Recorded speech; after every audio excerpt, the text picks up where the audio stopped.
Hey everyone, it's Leslie for Life Insurance, senior broker and owner of Wilson, Brown and Joshua Agency LLC, 803-876-7535. I had a wonderful home visit. Yes, I'm back to the basics.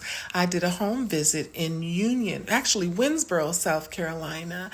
And of course, it was advice only. There were no policies written because when I got there, the wife had scheduled the appointment for the husband, who has no coverage, right, to get some insurance. He found out I was coming. He does not like insurance. He opted to leave before I got there, but that was okay because she and I had an opportunity to talk about how him not having any coverage would affect her, right? We talked about the loss of income. We talked about the current bills that she has.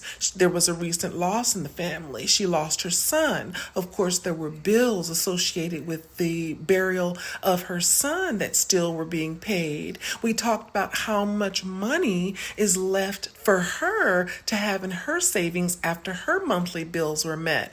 Everything pointed to the fact that she would be in dire straits after he passed away. She had a $10,000 policy on him for which he had nothing to do with. She is, in fact, the policy owner. However, he has a car note as well. So her only recourse is to allow the bank to come and get her car so she would be able to afford to live when he passes away.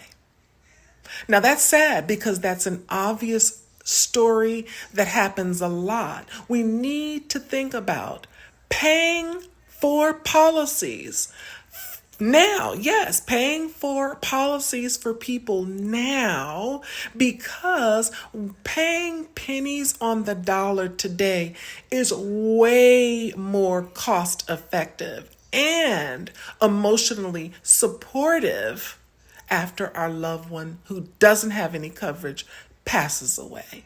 Give me a call. Let's talk about that. Let's step past the fact that folks are not able to understand that their family should not be able or willing or having to pay for their final expenses after they've passed away. Because if we truly love them, we would step in, become a policy owner, pay pennies on the dollar, so when they do pass away, there's not this very big, large bill, and we can have some sort of a quality of life because we, in fact, have been proactive as far as continuing the legacy of our family. Again, Leslie for Life Insurance.